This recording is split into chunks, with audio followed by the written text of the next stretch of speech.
I don't think he meant to do it, partner. Ladies and gentlemen, welcome to Beyond the Buzzer 4.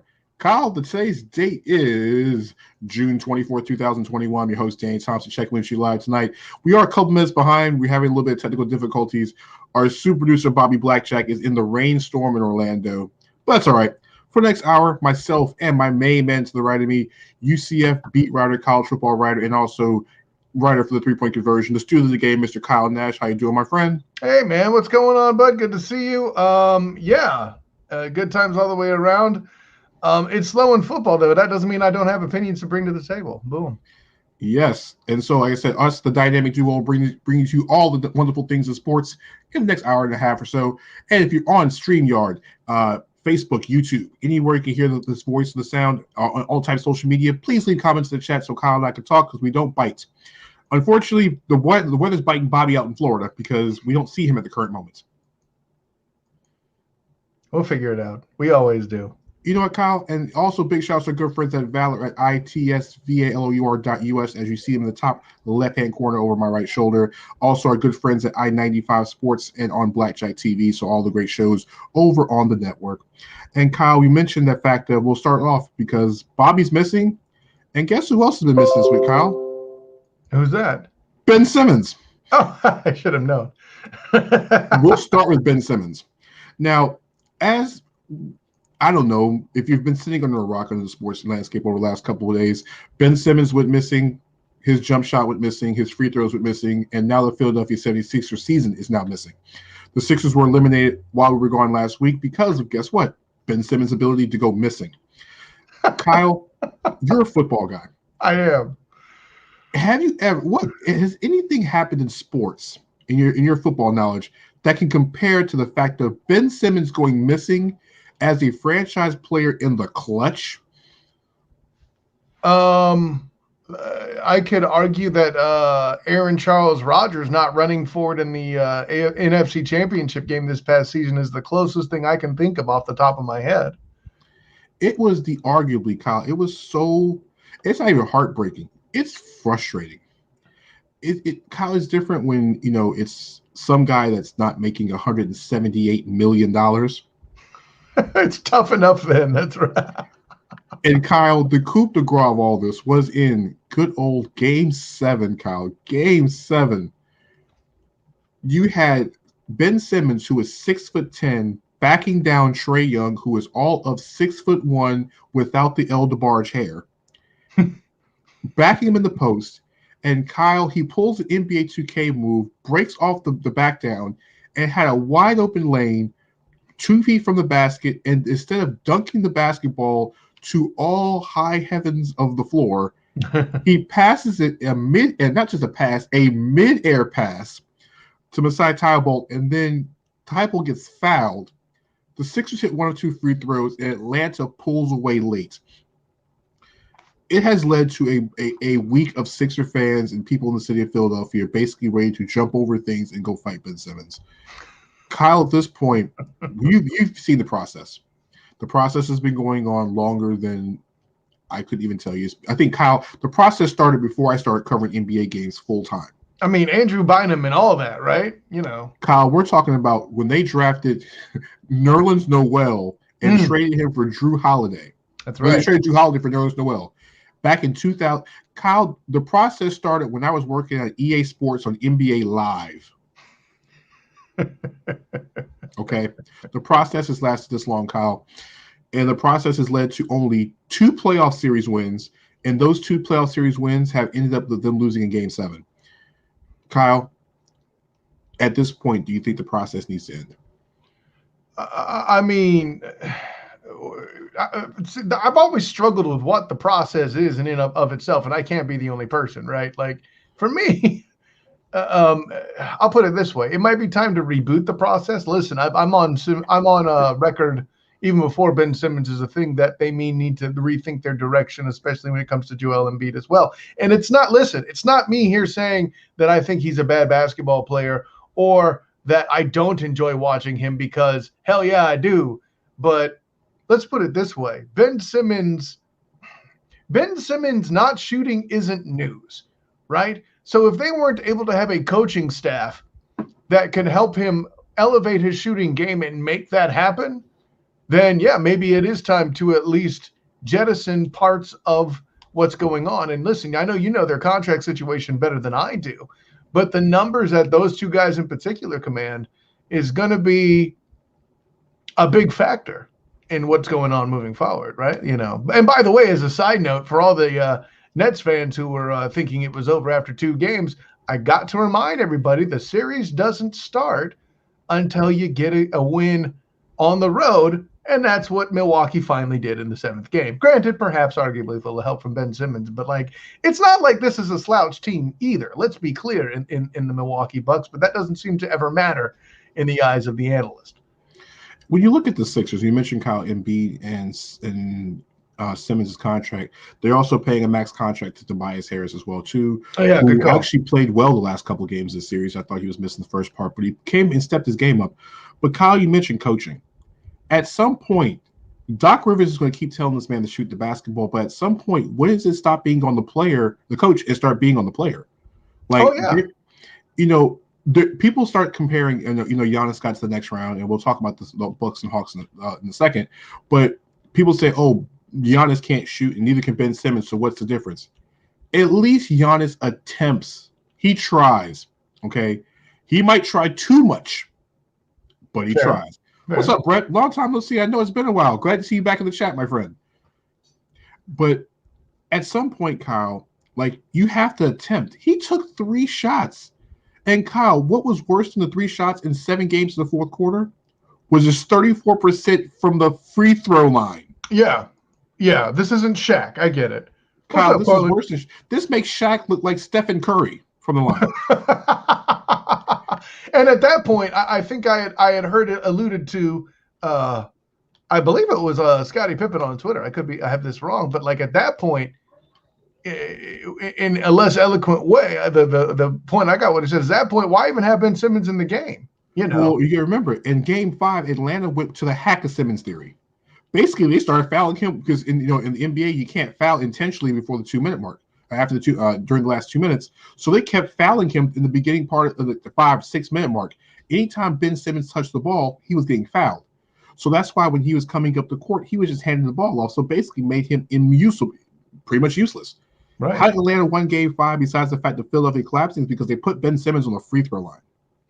At this point, especially in this game, maybe you could get away with that in the 90s. Just ask Shaq. But at this point, how can you be on the floor in a free throw liability and still be in the game and still can be considered a top level player?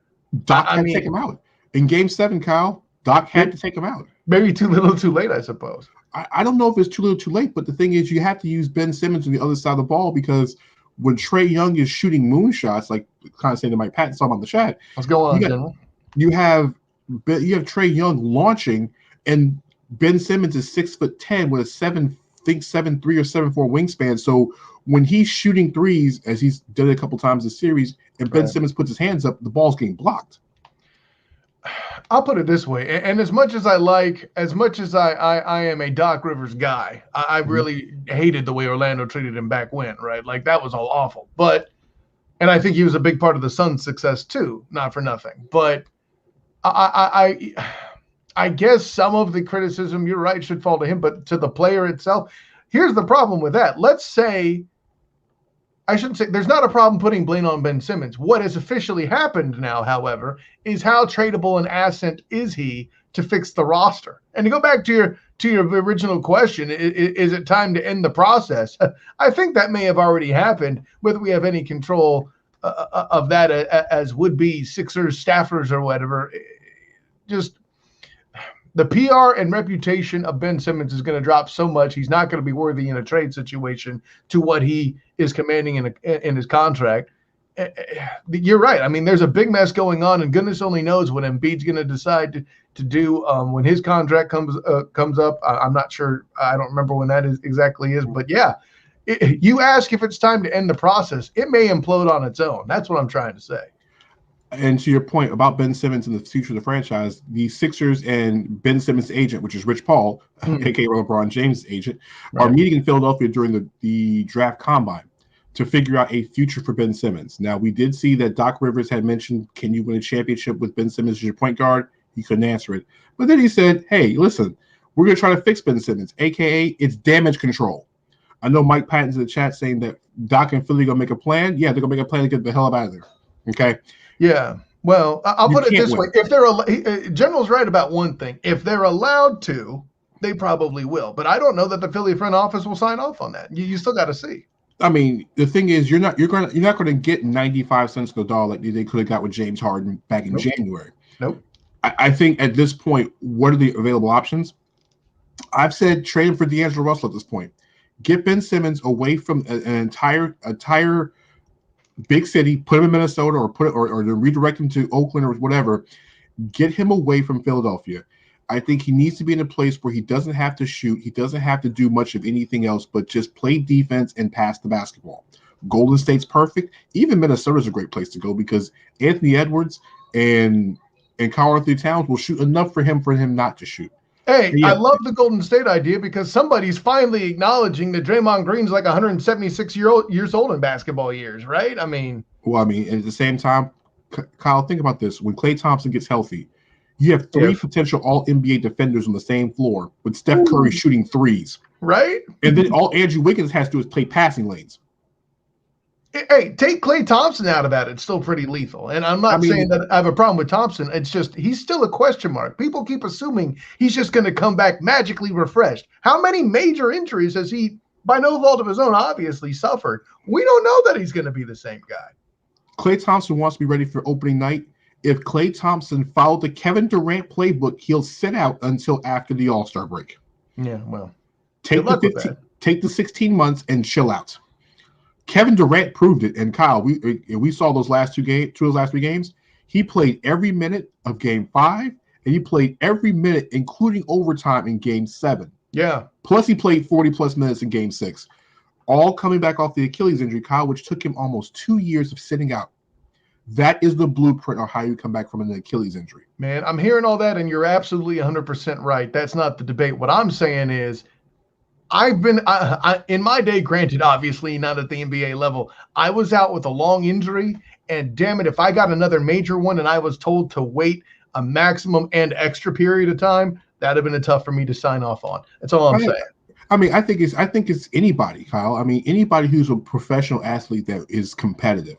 You know, it's interesting because Kevin Durant's the only player to pull this off and do it this way. John Wall.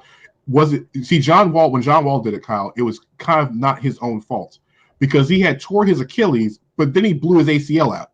Right. So he had to wait and then had the surgery happen when he fell downstairs. Right. In Kevin Durant's case, the Nets signed him and put him basically as the bubble boy. That's what they did for almost 2 years. He was the bubble boy. He was in plastic.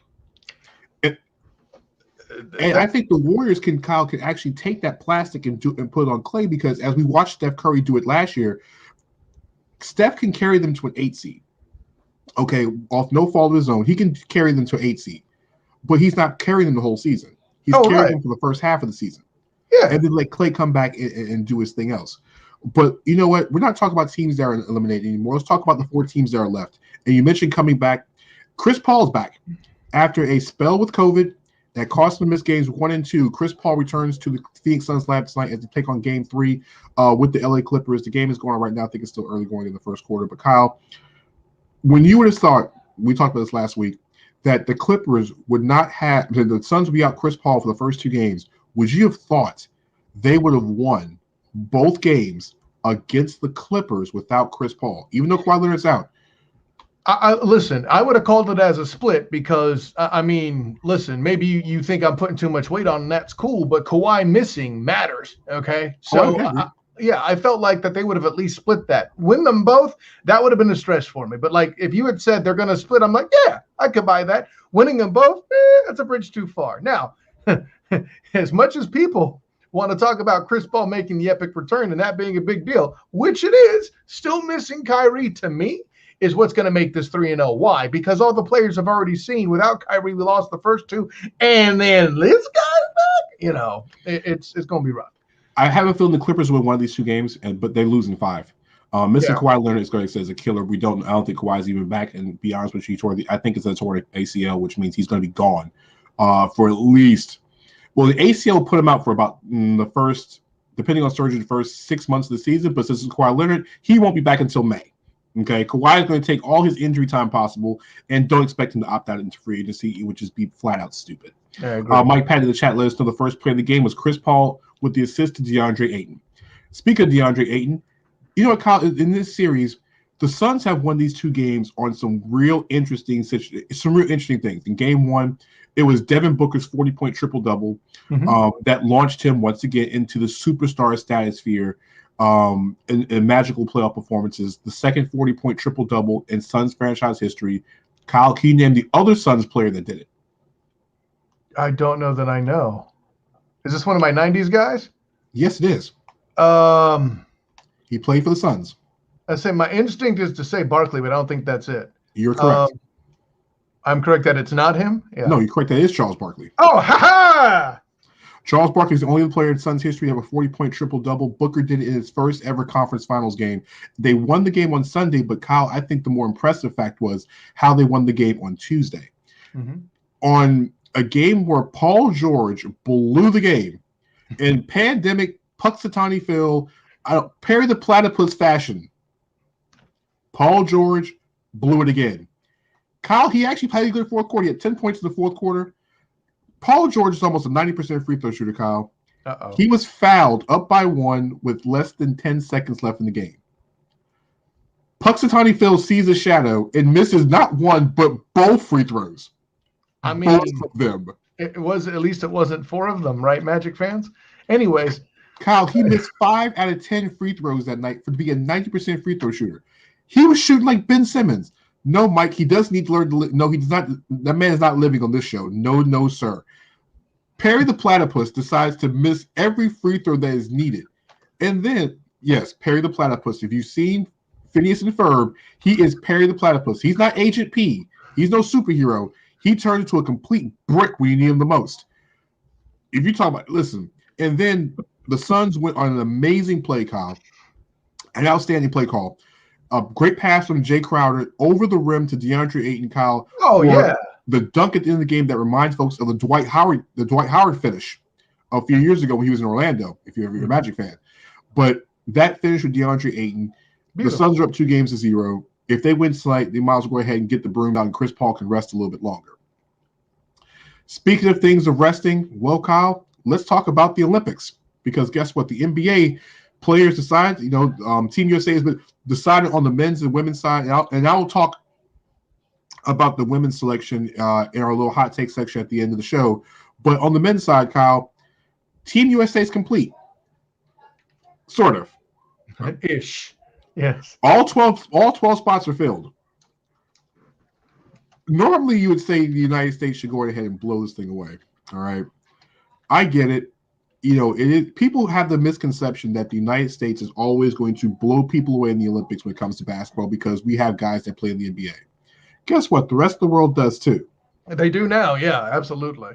But we have learned when you do not send your grade A players overseas, we get embarrassed. Yeah. The World Cup happened. We sent B and C list players over there and finished in 7th place? We sent 5 NBA All-Stars over there and got our heads kicked in. When we did in the Olympics, and I call it the Allen Iverson and Larry Brown year, the United States lost to Carlos Arroyo in Puerto Rico. All right. I remember that. Carlos Arroyo out there looking like, I don't know, Kyle. He's out there looking like Trae Young out there just launching against Team USA. And with Hall of Famers Allen Iverson and Tim Duncan in their prime. So, Kyle, you said you wanted to learn some things about Team USA, so let's go ahead. What do you want to learn about this Team USA team? And I can break it down for you, my friend. Well, listen, when I look at the guards, honestly, I feel pretty good about that position. Okay, I don't think you're going to argue with that. I mean, the one that might be the least, how you say, proficient, or with the one with the least prestige might be Drew Holiday. And if you don't like him, defense will always bail him out and keep him being an asset. Looking among the forwards, I mean, I got Kevin Durant. I'm doing pretty good there. I've never heard of Jeremy Grant, so well, I shouldn't say I haven't heard of him, but I'm like, I find that interesting. But hey, availability is an issue. Overall, you got Durant and Tatum. I'm always going to, protest Chris Middleton, but listen, he spent a little less time on the milk carton during these playoffs. Okay, fine, I get it. Granted, he's going to be late and miss a lot of practice, as is Drew Holiday, but that is what it is. Now, when you get to the true big men, that's where I start getting a little worried. I am a Bam Adebayo guy. I like what he does, but when your hope is him, Draymond and Kevin Love, who it must be 157 years old in basketball years, I'm wondering how on earth that's going to work.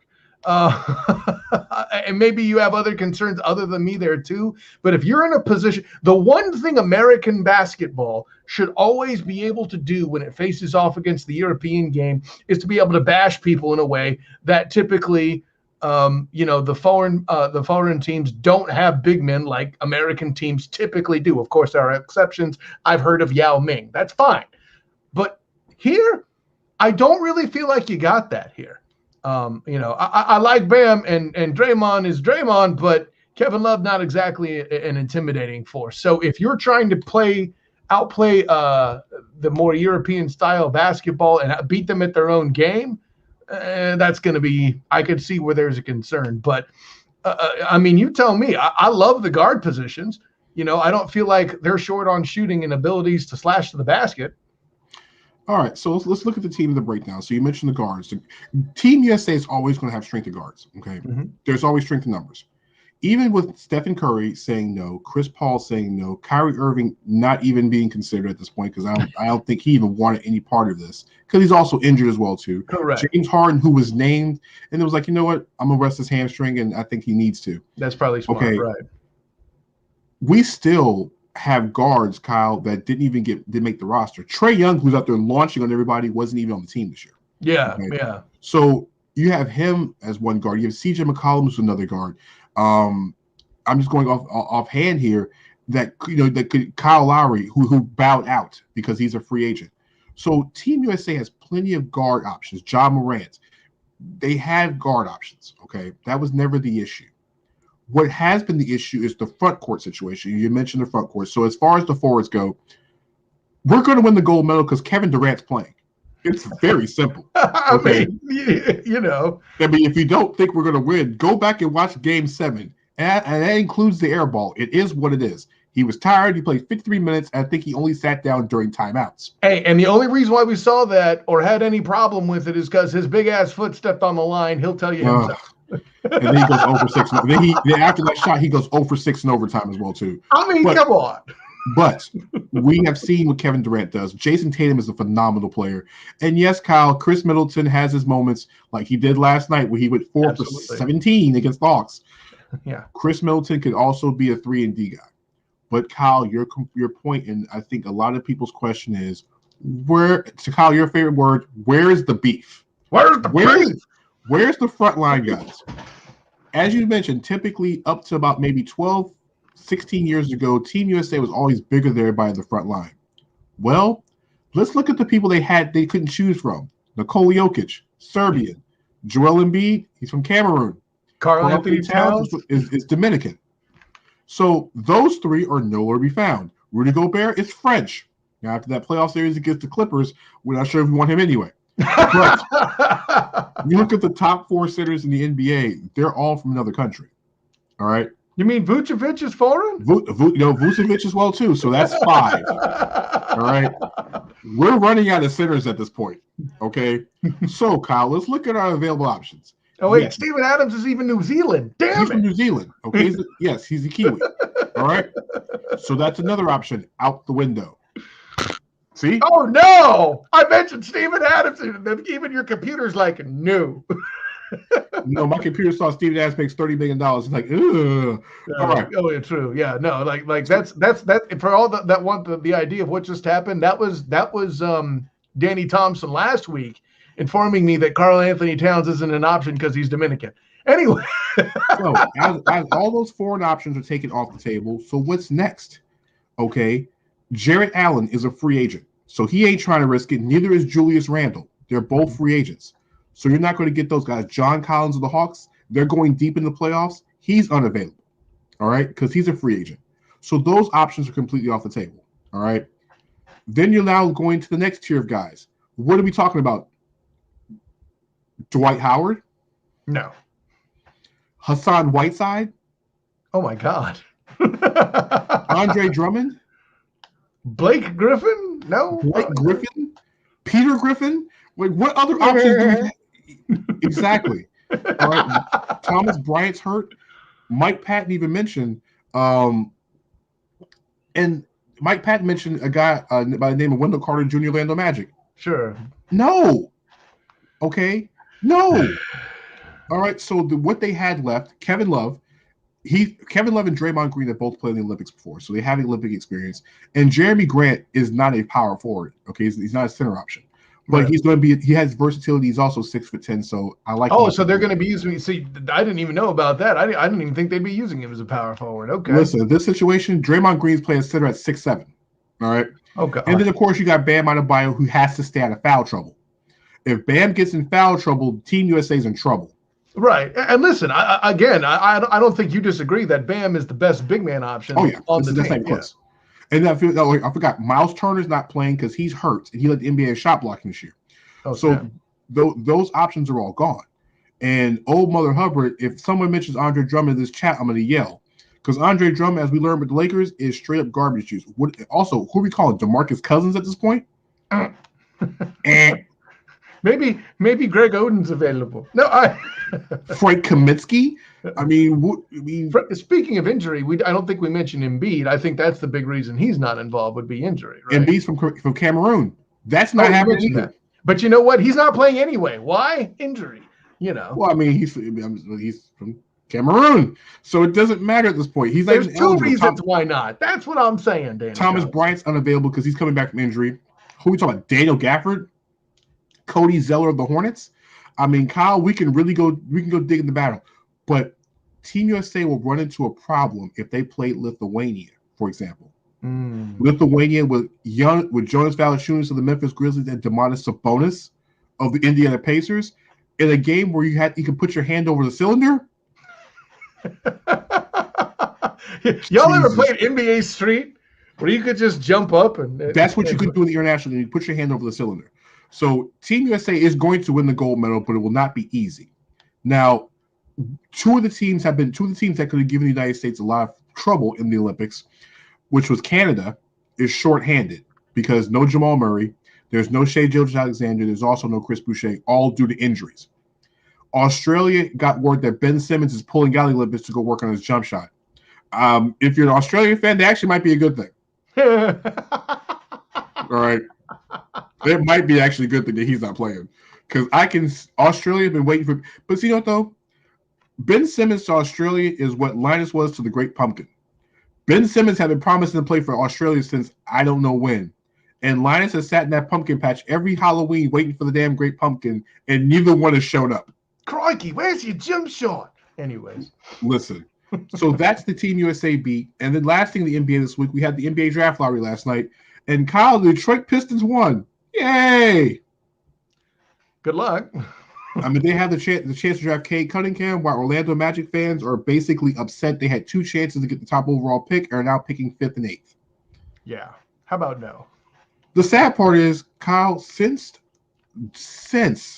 Dwight Howard was taken number 1 overall, the Magic have not had top 3 picks since, and they've been in the lottery every year since. With the exception of 2 years made the playoffs. That's karma collecting on Shaq and well, I should be saying Weber, but they screwed it up. Shaq and Penny so close together. Kyle, Kyle, let's rewind history, Kyle. I was a Weber guy at the time, so you can't tell me I'm being. But Kyle, here's my thing. Okay, you're a Weber guy. How would have that worked with Weber and Shaq? The same way that, listen, man, the big man and a power forward that can move like that, you tell me they couldn't work together at all? Okay. I mean, I always wondered if those two got together with Scott Skiles at point guard, who would have punched somebody in the face. But this Chris Webber at the top of that, It just makes me Listen, want to. It just makes me want to go back and fire NBA Live on the Sega Genesis and trade Chris Webber to the Magic and see what happens. right? Hey, all I know is this: they're not scoring on the ground. Listen, I just that team would have been unstoppable. Now I think about it, 90s basketball with those two. Jeez Louise. Kyle, speaking of things that we can talk about, Kyle, let's kind of change directions and let's head into the wonderful world of, let's keep talking NBA because we had 2 head coaching moves as well too over the last 36 hours as well too. The Boston Celtics have hired new head coach from the Brooklyn Nets. Yes, Bobby's Brooklyn Nets. Ime Udoka is the head coach, and then Rick Carlisle today was hired by the Indiana Pacers. I'm more curious to hear about your take on Carlisle, man. Him going back and somebody returning to a franchise. I mean, from instinct, it typically seems fruitless. Why does Carlisle work as a retread with the Pacers? It's very simple because Carlisle is actually a really good coach.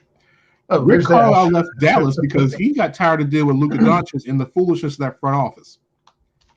Kyle, they the Mavericks are paying this man. The Pacers aren't paying a single dime of this man's salary from he left Dallas.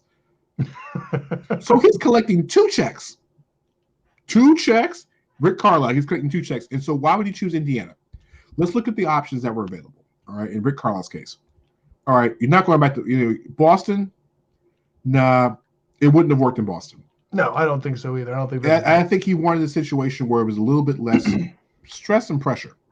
All right, because when he went to Dallas, he wasn't given the expectation to win a championship right now. It wasn't championship or bust. Right. All right. I'm not sure how Rick Carlisle would work in Portland because Rick Carlisle plays defense and the Blazers don't. Well, one can make the argument that's what makes him a good hire is because that's what they need. Theoretically, a coach fixes a gap, but sometimes that works, sometimes it doesn't. But you got to have a group of guys willing to play defense. Outside of Robert Covington and Derrick Jones Jr., no one else is willing to play defense. You're telling me you couldn't get Dame Lillard to buy in on improving his defense, the heart and soul that he can be? Kyle, you're asking Carmelo Anthony to play defense. I didn't say Melo. I said Dame. Pay it. Kyle, I'm asking. This is the same man that teach Dame how to play defense. You gotta get Carmelo. 4 out of 5 ain't bad. That's all. Exactly. Rick Carlisle Orlando wasn't going to make sense because why would he want to go there? He wouldn't pick that. It ain't about whether he could have done something. He would be. Why would he want to go there? Well, why would you want to go to that place? Or why would you want to go to Washington? Well, I mean, I got to deal with Russell West. I got to deal with the fact that Russell Westbrook and Bradley Beal, and not sure if I can even move Russell Westbrook. Ooh. Yeah. All right. And then you have New Orleans.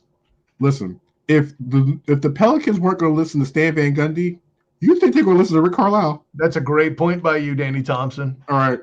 So it makes Indiana perfect sense because Indiana was I had them as a top 5 team in the East when the season started, and they, between injuries and just bad things happened, they underachieved all year. I mean, Miles Turner got hurt. TJ Warren barely saw the floor because due to injuries. Jeremy Lamb was hurt. And then they traded Victor Oladipo and actually won the trade because Oladipo played like 5 minutes in Houston before he missed the rest of the season. Yeah. I'm sorry, before he was shipped to, before he missed the rest of the season in Miami.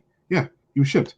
So it wasn't – Indiana has good pieces to play with. Now, for those who are looking for Miles Turner to be traded, it ain't happening now. Carlisle's trying to win. I think he's in a good place. And, Kyle, they gave him 29 million reasons to go up there. All right? I'm just saying. Now, on the Boston side of things, Ime Udoka is now is a first-time head coach. Congratulations to him, a guy that it's long overdue for him. One of Pop's lead assistants. He also was Brett Brown, one of Brett Brown's lead assistants in Philadelphia before he joined Steve Nash's staff this year. One thing, Kyle, that should be noted about Ime Udoka, besides the fact that he's a former player, he was a role player for the Spurs in the 2000s and early 2010s, is that, and also besides the fact of he is with Nia Long, they've been together for a long time, and also should be very well received because who wouldn't want to go see Nia Long at a Celtics game? But Kyle, he had the sign off from Marcus Smart, Jason Tatum, and Jaylen Brown. They all bought in, and they all wanted him. Why? Udoka was part of that Team USA blow-up team that was part of the World Championship team that failed. I said, yes, damn it, I said it. They failed when they were in Japan over a few years ago for the World Cup. But they grew a rapport with him, and they were like, "This is the guy we want." It's not the fact of color; it's a guy that your star players are willing to go through a wall for. Correct. And Kyle, guess what? The last time the Celtics were relying on those three guys, Marcus Smart, Jaylen Brown, and Jason Tatum, just those three guys. Kyle, where'd they end up? Pretty high. I believe it. What was it? Not the Eastern Conference Finals? You were completely correct because Kyrie Irving and Gordon Hayward were in suits. Mm-hmm. Those three carried them, along with Terry Rozier, to the conference finals that year. All right. Jason Tatum is 10 times better than he was then, and Jaylen Brown is ready to be a superstar in this league. And Marcus Smart is still annoying as ever. And they got Al Horford back. So the Celtics are ready to rock and roll. All right. And I think Udoka's could be a great coach. He just has to get some time. And like I said, Brad Stevens, this is the guy that Brad Stevens wanted, and he made sure that they got Udoka before anybody else had a chance to get him. They locked him in. So I think there's two outstanding hires. And Kyle, to be honest with you, I know people complain about retreads. I don't think Rick Carlisle's a retread. Rick Carlisle's a top 5 head coach anyway. All right. So even if he is a retread, it's of a pretty top five coach. It's a pretty premium make of tire. Exactly. Kyle, to me, it's like this. Let's just say, for example, I don't know, the Kansas City Chiefs got rid of Andy Reid. Just going to make it private because Reid won a Super Bowl and Rick Carlisle won a championship. If Andy Reid were to decide to leave the Kansas City Chiefs in his current state, or I'll just say Andy Reid. If Andy Reid left and he got another job, I don't think people would complain about him being considered a quote-unquote retread head coach because Andy Reid's a proven winner. Rick Carlisle's a proven winner. All right. Anybody who can basically make Luka and a whole bunch of Magic jumping beans, and that includes you, Kristaps Porzingis, a playoff team. You need this man made Dirk Nowitzki a champion with a 97-year-old Jason Kidd. And speaking of 97-year-old Jason Kidd, and Eric Dampier. And I think he coached Sean Bradley as well too. Eric Dampier, Jason Terry, Sean Marion. I didn't intend to say that like I was a citizen of Zamunda, but it just kind of came out that way, and it's working. So it's kind of British to me, but yet still, he had led those guys to a championship. And it was weird, Kyle, because on Rick Carlisle's introduction as head coach, his thing was he says he hopes that the Dallas Mavericks hire Jason Kidd as head coach. Perfect segue. I have my doubts. Well, Kyle, you know what? You mentioned the word doubts. Because there's a lot of doubt going on in Tokyo right now about the Olympics. Okay. The segue master does it again. Listen, yes, I can talk all the trash in the world. I can't segue like you, bro. Listen, you did perfect because guess what? The Olympics are in question because the Japanese emperor is like, you know what? Because of this whole COVID situation, this might cause a complete outbreak in our country. Mm. Japan has one of the largest populations, also one of the most largest populations in the world, and also is one of the richest countries in the world. But they have an issue with the COVID vaccine, not because they don't want to give it, because one of the largest populations in the world with one of the smallest land areas. Yes. Dense, son. Yes. Dense. But they have issues with getting the COVID vaccine, and the emperor is walking around saying that, guess what? It might be a problem. And you say this, Kyle, with less than a month to go before the flame goes off in Tokyo. As an athlete at this point, Kyle, if you're selected to go to the Olympics and you find out a month before the Japanese emperor is like, you know what, this ain't such a good idea. How do you feel about this at this point? Help me with how that song goes. We last talked about it on this show with the Dallas Cowboys making the playoffs on 1 year. It was like, hell to the no. Hell no. Like, the Japanese emperor is like, yeah, I'm not feeling this. And you know what? I get it, Skip, but you're going to say that if you feel this way, don't say it out loud. What? What happened to the last guy that didn't say it out loud? He's not the president of the United States anymore. Not that he should be, but Kyle, this is completely different, Kyle, because here's the problem I have with this. Tokyo had an additional year to get this together. They did. The Olympics are every 4 years. They had 5. And the Olympic Committee said, listen, if you guys can't handle it, give us some time so we can go to another location to try to do something with the Olympics. But they said, "Oh, we got it." And now, as we get close to the opening ceremonies, they don't have it right. They went from we got it to see what had happened was exactly. See what had happened was we're not sure about this Olympic thing right now. I'm not sure what we're going to do about this Olympic thing. I don't know. Is the person running the Olympics in Tokyo Elmer Fudd? Because only Elmer Fudd can blow this thing completely out of the water and not make sense to me. I don't know. No, I mean, at this point, you may be wiser to put the Summer Olympics in 2 more years alongside the Winter Olympics like it used to be, and then just go back on cycle with the next Summer Olympics a couple years later. I'm not sure about that because the thing with the Summer and the Winter Olympics is with them being 2 years apart, it kind of makes you miss the Olympics before it's time to come back again. Oh, I'm not saying listen, bro. I'm not telling you. I'm not debating the 2-year strategy. I like that concept, but, and I mean it just for this cycle, right? Not permanently. You might be better off waiting to put them together for the next coming Olympics to assure long term this isn't problematic.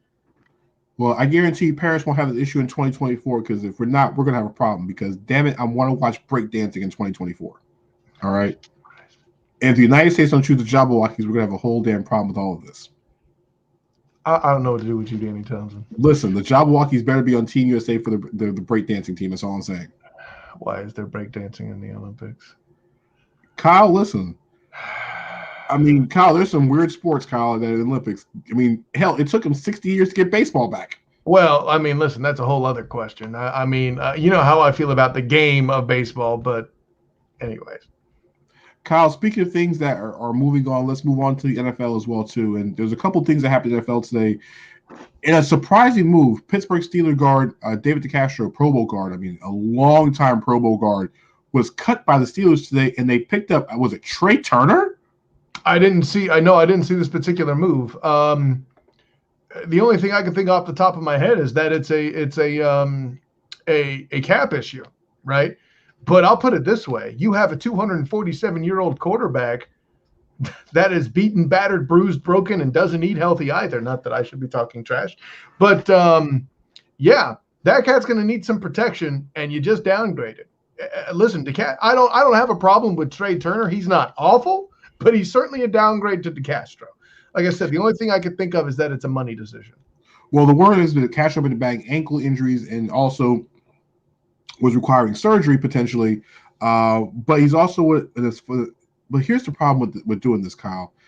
DeCastro was in the final year of his contract with a $14.2 million cap hit. Now releasing him saves the Steelers almost $9 million of cap, which they turn around used on Trey Turner. Kyle, DeCastro was one of 6 players, Kyle, and the only offensive lineman, Kyle, one of 6 players, and the only big ugly to be selected to the Pro Bowl 6 out of the last 6 years.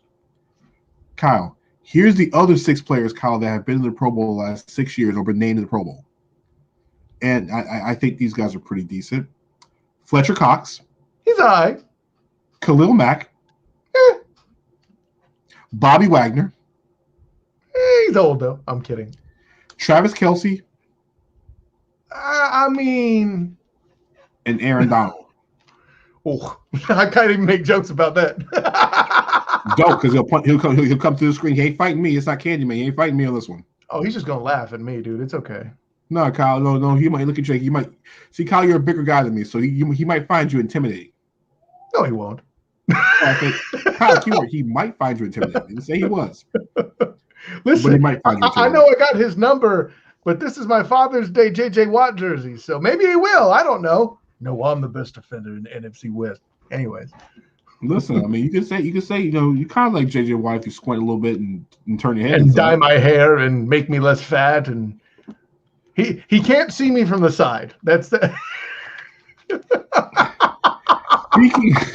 Speaking of things and not seeing things from the side, Kyle, an interesting story happened. Interesting story broke out in the NFL in the world today as well, too. Tim Tebow. Yes, we're going to speak about Tim Tebow on the show. See, not trying to get in here, get this housewives drama in here, but you go ahead, Danny Thompson. It's your show. Listen, Tim Tebow Stop it, Kyle. Tim Tebow was not invited to George Kittle's tight end university over that was going on over the last couple of days. And Kyle, George Kittle gets a bunch of the tight ends across the NFL together for a kind of like a camp, just to work with tight ends and also just kind of a camaraderie thing. And Tim Tebow wasn't invited, Kyle. He was kind of left out, like Rudolph. Now, mind you, George Kittle's response to why Tim Tebow wasn't invited to tight end university, well, I'm going to quote it because this camp, Kyle, is run by George Kittle and Travis Kelce and Greg Olsen. Mm-hmm. All right. Now, it wasn't to every tight end, but it has a bunch of guys. So I'm going to read you the quote from George Kittle, and I want you to try to translate for me, Kyle. If I can't invite me tight end, how do I not invite second or third string guy on a team that's been playing tight end since he was 18 years old in high school? Said Kittle. Nothing against Tim Tebow. I hope he has an incredible success this year. I hope he has 10 touchdowns. I hope he has a great year. But it's hard for me to invite someone that just started playing the position. When I can't invite a guy that's been playing it for 8 to 10 years, it's just hard for me. Kyle? Well, first of all, if you're going to call it university, it's not an opportunity for people to learn. That's a misnomer. But we all know the real reason he didn't invite Tim Tebow. He didn't want the circus. People like you making reporting of a housewife situation. That's all I'm saying. Listen, Kyle, but you got to think, Kyle, these are tight ends they're tight ends from around the league. So right. This is not like, one or two tight ends, Kyle. They had, from what they said, 45 to 50 tight ends at this university, Kyle, all NFL level caliber tight ends. I mean, and all I have to ask you is if Trey Burton was on that list. And he probably wasn't because he's not on a roster this year yet, I don't think. That could have changed, but. Well, the events in Nashville that's starting on Wednesday, they'll be from Wednesday through Friday, but Tim Tebow wasn't there. What Kittle did say was he was surprised of how many number of tight ends from around the league actually wanted to be part of this. He said that he didn't plan to have every single tight end, but he wished he could. He thought they were getting 20 to 25 guys, and next thing you know, they were close to 50, and they ran out of hotel rooms. Hey, you know what? Maybe you can think bigger. Think bigger, George. Think bigger. I mean, I'm just saying. Listen, if Tim makes it through this season and goes to another one, I'm sure he will have earned an invite. Kyle, playing special teams doesn't count as a tight end. Hey, listen. Just saying, playing tight end doesn't count, Kyle. That's right. I said it. Playing tight end doesn't count. All right. Speaking of things that don't count on this show, we don't talk about baseball very often, so let's talk about the baseball segment. I thought for sure you're going to talk about Rodney talking smack on the Falcons. That definitely doesn't matter. Anyways. What does Rodney have to say about the Falcons today? Literally, he's a Panthers fan. Nothing good about Panthers should have anything to do with Falcons at this point. Well, right. That's why it doesn't matter. I was trying to work with you on this, Danny. Come on, man. Oh, Cortland, can you stop? You know what? Cortland Griffin, our neighborhood resident Tennessee Titan homer, just posted, George might as well come play for Tennessee as much as he's here. This is also with the fact of Golden Tate also potentially wanted to play for the Tennessee Titans, and everybody wants to win a Super Bowl in Tennessee. It's not happening. First of all, let's get one thing clear. You already got one 49er tight end, okay? Deal with that. Granted, he's retired by now, but that's not the point. Second, Kittle doesn't play defense, so he's not an improvement. And don't give me a damn speech again about your draft picks and Bud Dupree, okay? You're not winning a Super Bowl. Stop it. Moving on. Kyle, speaking of things that you stop it, the last couple of days in Major League Baseball, Kyle. All right, we had Pitchergate because it was all caused by Garrett Cole of the New York Yankees, basically doctoring a baseball and got caught. Now, Kyle, we have to watch baseball with pitchers after every freaking inning, it seems like, having to basically expose themselves to make sure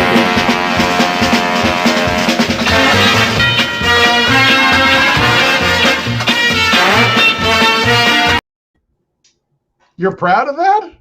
I'm confused, Bobby. Are you proud that somebody off the Yankees caused another pitcher to drop his pants? I'm confused. We had a pitcher drop his pants last night. We almost had Joe Girardi get thrown over by Max Scherzer because he got tired of it. Okay?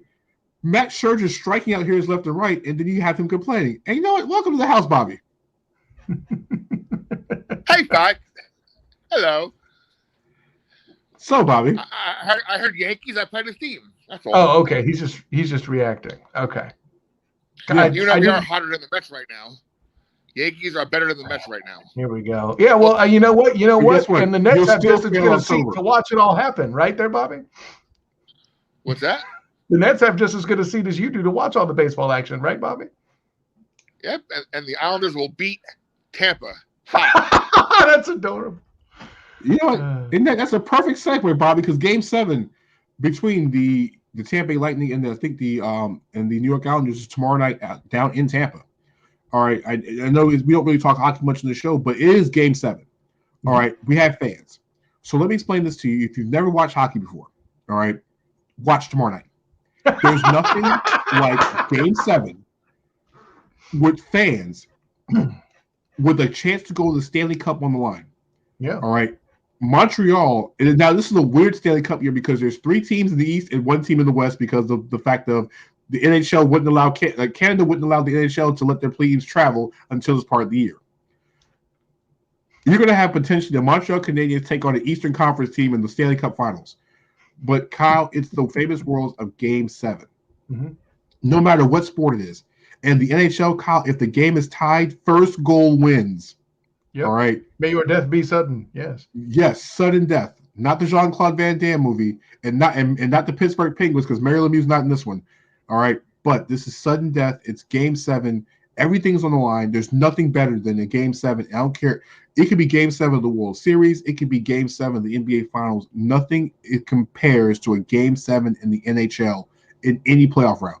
Absolutely not. And listen, not for nothing, man. I talk smack with Bobby there. I ain't even mad if the Islanders move on. That's a good squad. Listen, I mean, somebody who plays in Barclays Center has to get to a championship series. If they can't do it, the Liberty have a pretty good chance at it. I mean, and besides, I know Bobby was talking about how they might care about the Yankees because guess what? The best baseball player in New York is the Mets, and that's Jacob deGrom. One thing I could say for a fact is that when it comes to representation like that, the one thing that the Barclays Center won't have is a net positive. I mean, listen, if the Islanders don't make the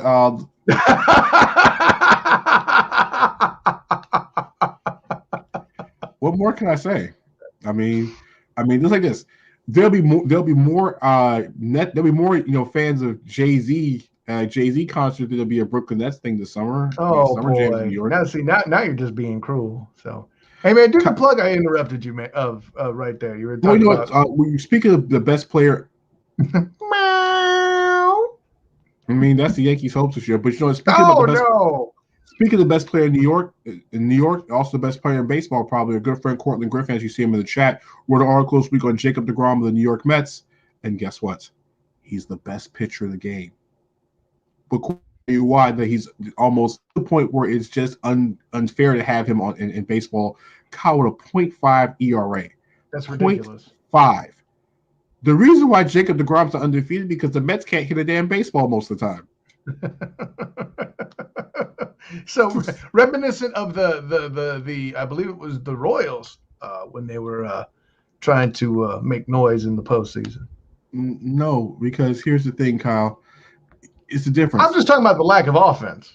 No, Kyle. This lack of offense is just full-fledged disrespectful. This is on the Ben Simmons of disrespectfulness. Okay. This is Tyler Palco starting for the Chiefs.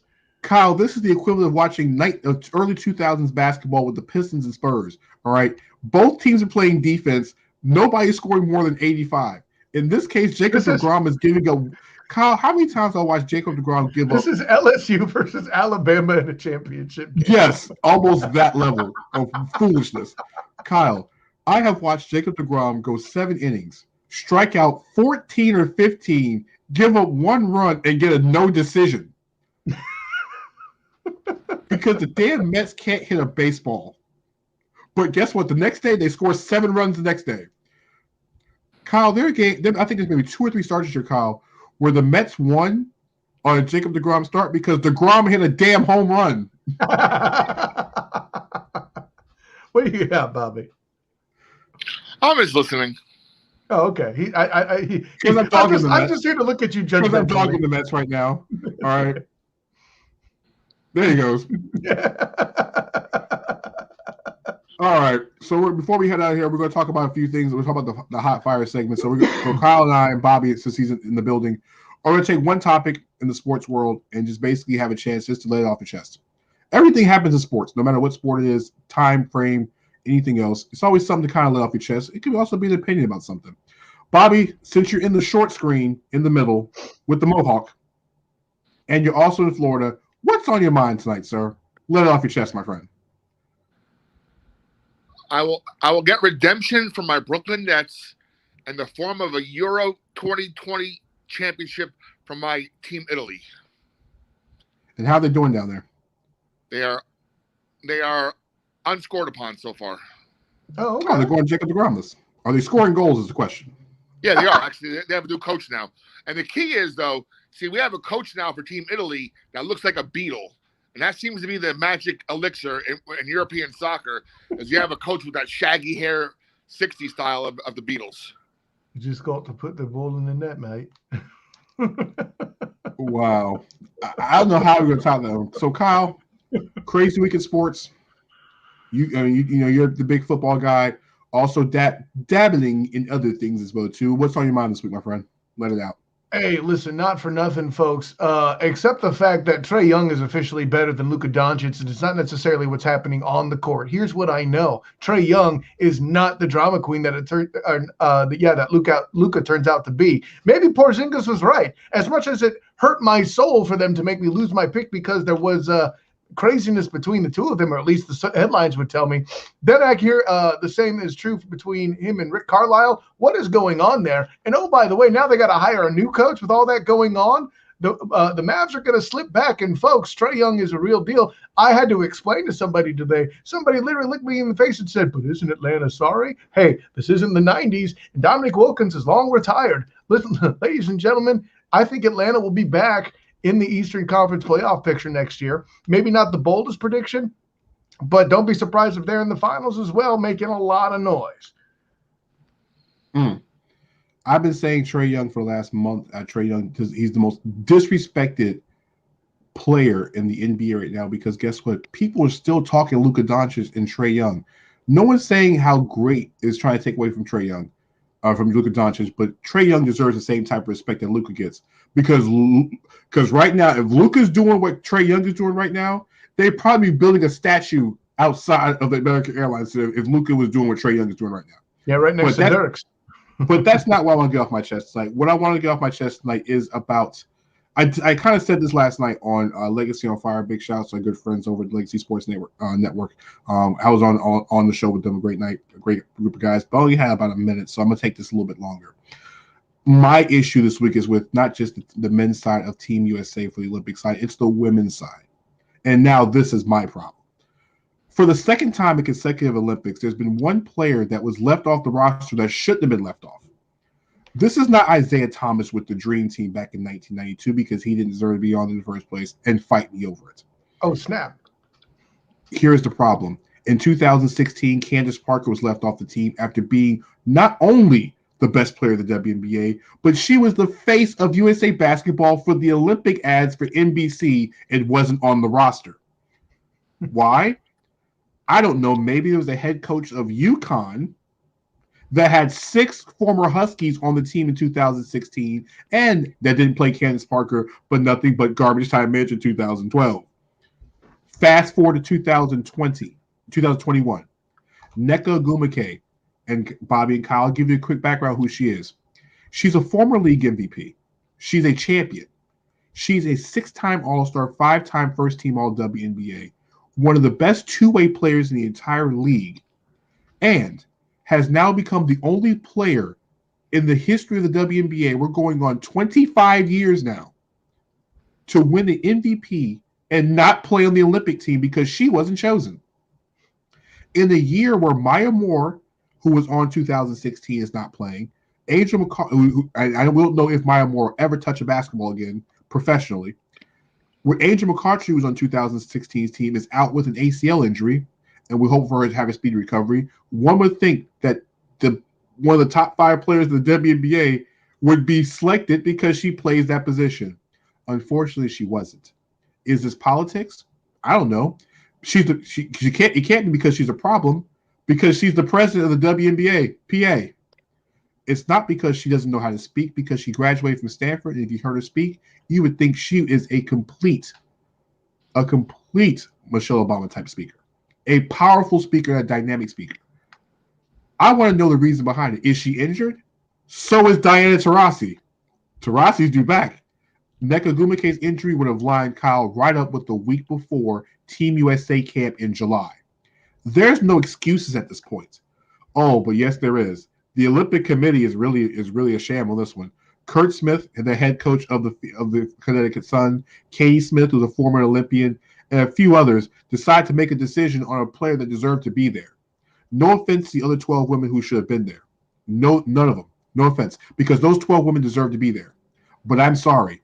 When you have won an MVP award, you're 31 years old, the best player on your team, and one of the 5 best players, not just in the WNBA, but 5 best players in the world, and you're left off for no apparent reason. And please, don't come in with the excuse of she didn't play for Team USA, Kyle, because the last 5 times the Team USA got together, whether it be for camp, tours, or anything else, she was on there, and she was the MVP of the World Cup for Team USA the last time they got together. Boy. Someone got some explaining to do. Danny Thompson's right. And guess what? Nobody's explaining nothing because guess what? Everybody's passing the buck. But by the way, don't blame Dawn Staley for this because Dawn doesn't choose the team. She just coaches what's given in front of her. All right. Now we got things off our chest, Kyle. I feel something bad. we haven't done in a while, Kyle. And Bobby, we haven't done this in weeks. And you're going to crowbar this in. Okay. It's Mount Rushmore. Yes, it's time for Mount Rushmore. Our favorite segment of the show that Kyle, Bobby, and I have not done in a while. We kind of give it a little bit of break because, we got to switch things up a little bit. But since it's summertime and we talk NBA, Kyle, let's talk about things that are Mount Rushmore-ish. For those who don't know, I'll pick a topic and Kyle and Bobby will give their Mount Rushmore, and I'll give mine as well, too, about a certain topic. And guess what? You're not right or wrong, but if you're in the chat, we want to know your Mount Rushmore things as well, too. So, Kyle, we're going to put this into one of your wheelhouse and Bobby's wheelhouse as well too. It is the summertime, but as the summertime gets closer to the end, as we see next month, Kyle, what always happens starting next month?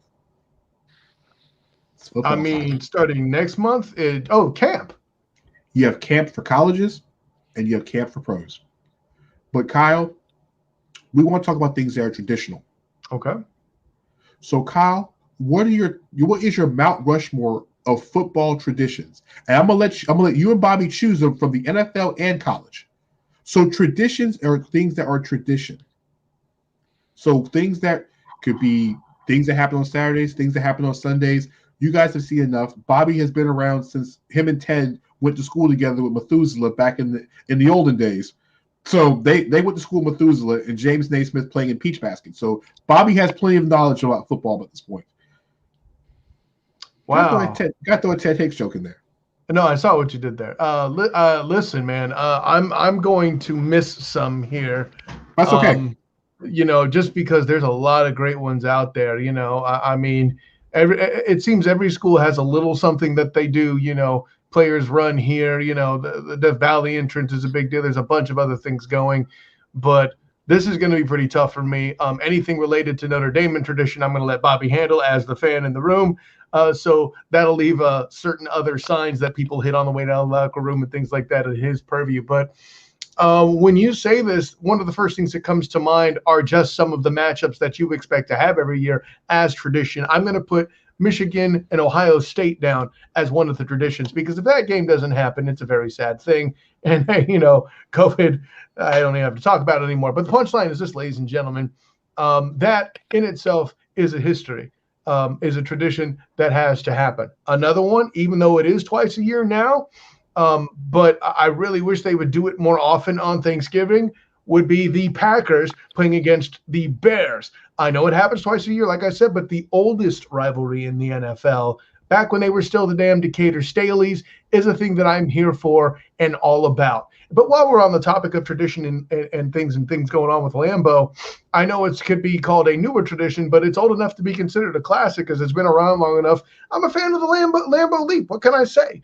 You know, something that players do when they score, and the unique relationship that players in Green Bay have with the alleged owners of the team being the people themselves in the stadium. Now, granted, that doesn't necessarily lead to the best product on the field because of various reasons of certain GMs being problematic and certain controversies that take place there, but that has nothing to do with what they're talking about on the field, man.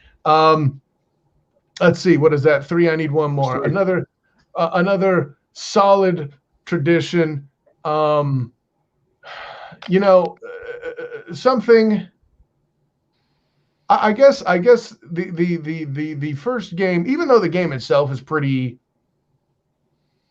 useless as far as preseason, I do like the tradition that the Hall of Fame ceremony itself is then included with having the Hall of Fame game with it. Does anybody really care? No. Is there anything really going on? No. But it seems appropriate that the high school field in Canton, that is right next to the Hall of Fame, the Pro Football Hall of Fame itself, also has a game where the current professionals are paying tribute by being the first of the people to do their job every season. Hey, listen, this is my 4. You don't have to agree with it, but it's something that I enjoy watching happen. It was my first credentialed event that I observed, so maybe I'm a little biased there too 8 years ago. But yeah, that's my 4. Boom. Bobby, what you got, my friend?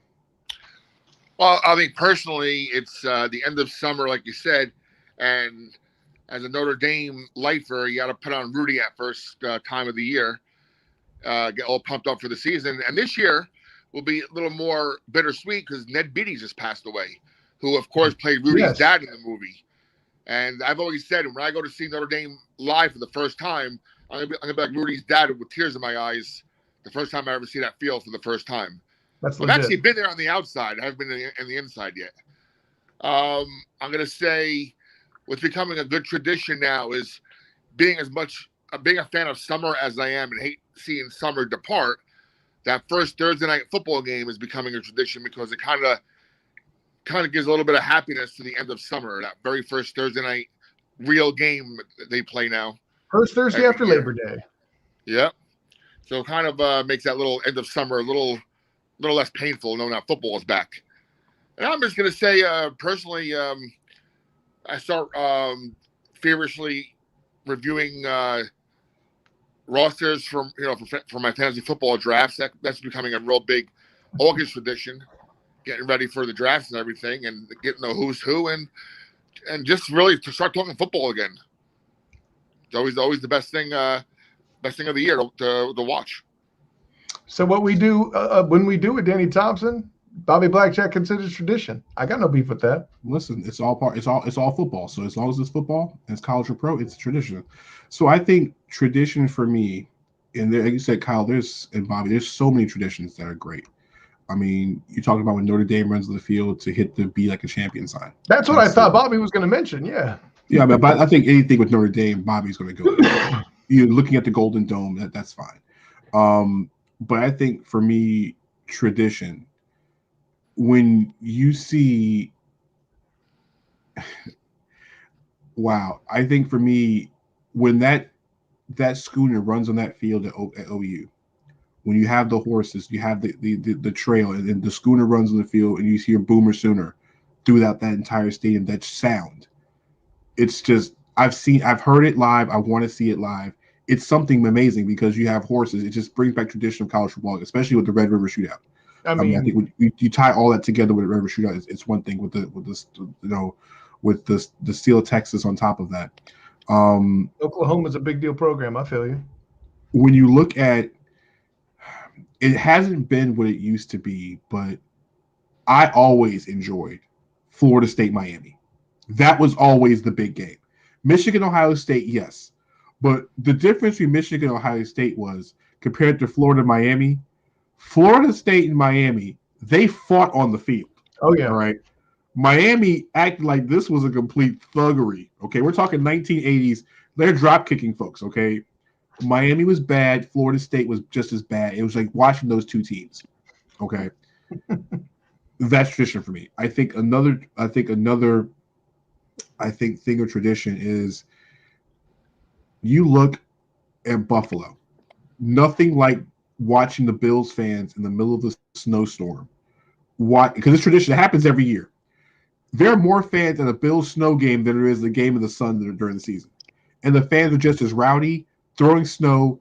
And anytime that you have 70-something thousand fans braving the elements in foolishness and throwing snow, it has to be a tradition because it snows in Buffalo once a year.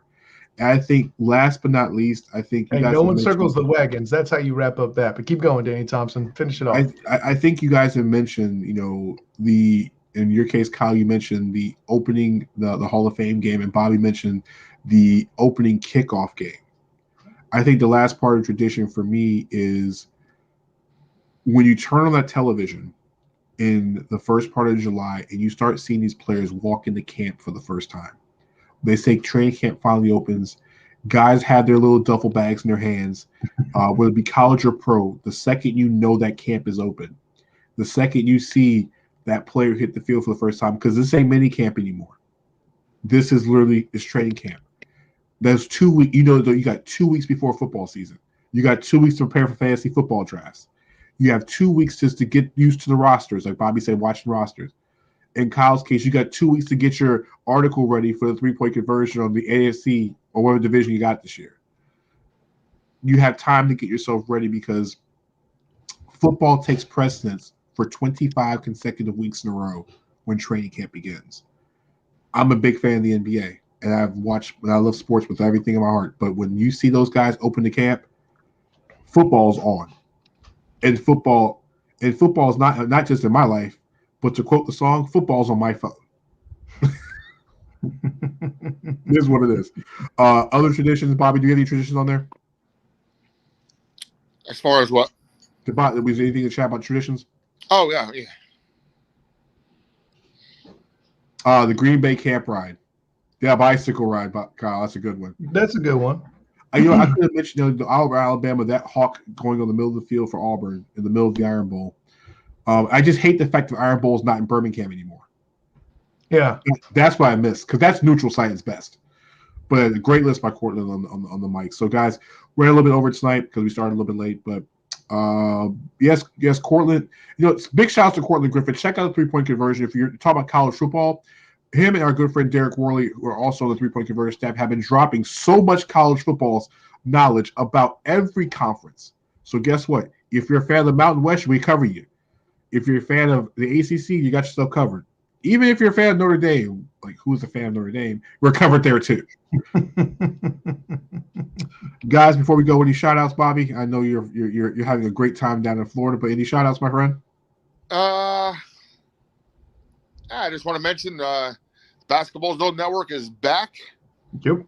We got some big basketball stuff starting this weekend, Saturday, and then I fly home and do my last broadcast for the TBL, and then Hoopsville is back.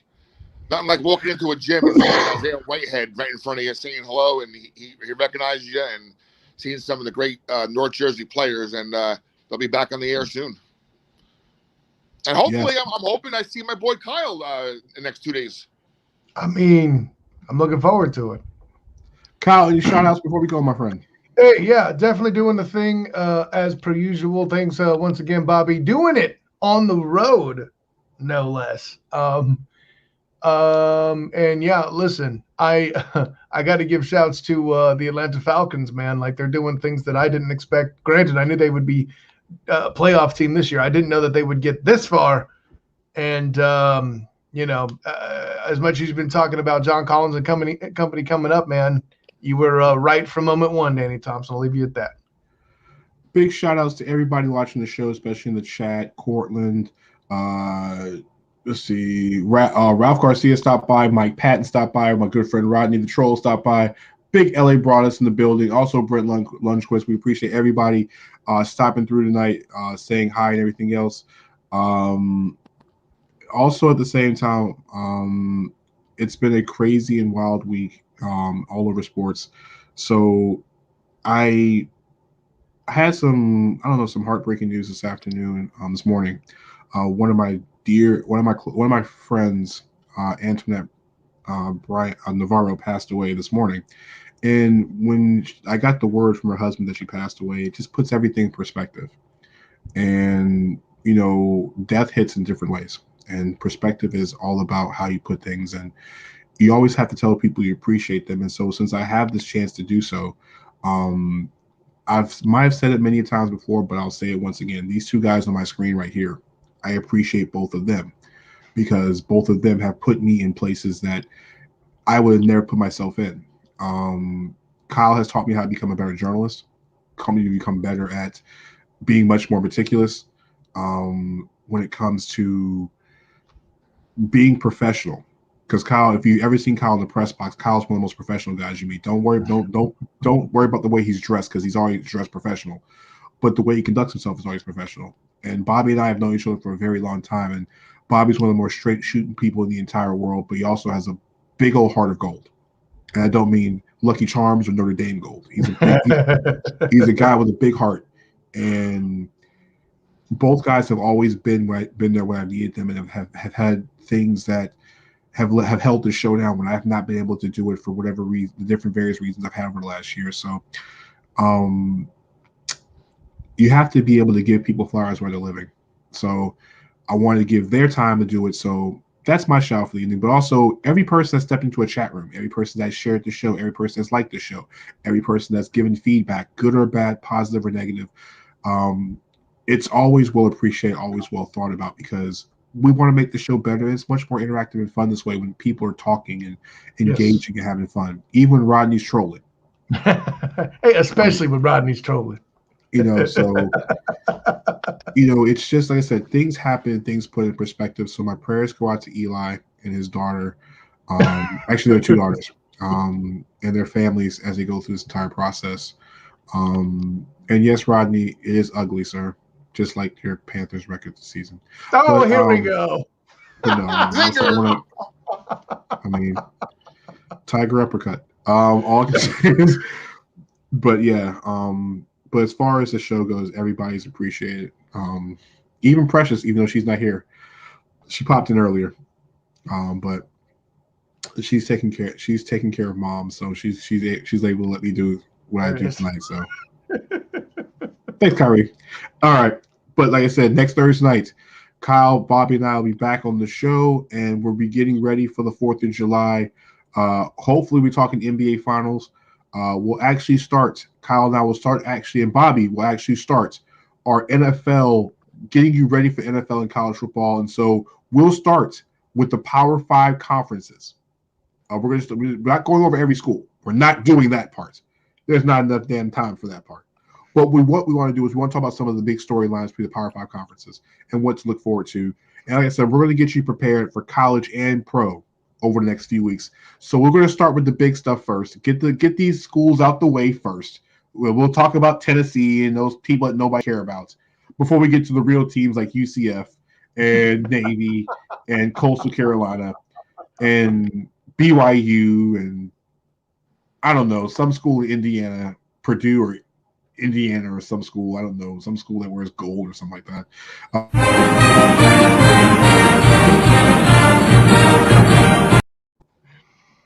I'm surprised you didn't make that one part of your tradition, Rushmore there, Bobby. Bobby, you slipped on that one. Bobby, you Listen, spoke. because of where I am, I'm on my phone doing the show right now. So. Listen, you Ben Simmons that moment, okay? Oh, no! Why you got to be so mean, Danny Thompson? Listen, from now on, every mistake is being called Ben Simmons on the show. All right? Until Ben Simmons can effectively hit a free throw, okay, Bobby, you have a choice. You can either be Ben Simmons or Pandemic P. You pick one. Ben Simmons. I think you should. I think you should make a bet with Rodney. The next time he gets something wrong is all silly, or when the Panthers lose to the Falcons again, that he should have to change his Facebook name to Ben Simmons. Listen, I'm gonna have him change his name to Sam Darnold when they lose. To Tiger Ben Simmons or Tiger Sam Darnold. No, he's gonna be known because Sam Darnold's gonna cost him to lose. So his screen name should be Sam Darnold. Oh boy. But for myself, Bobby, everybody in the chat, we appreciate you guys. Everybody on I-95. Big shouts to all the shows on I-95, especially the guys, but not Sean Johnson because he's a Cowboys fan. All right. Oh, no. I gotta do it. All right. We appreciate you guys. Love you guys. We'll catch you guys next week. Stay safe, and also at the same time, be mindful of others. I know we're out in the world where no one wearing masks, but please wear masks because some people need them. Have a great weekend, guys. Peace.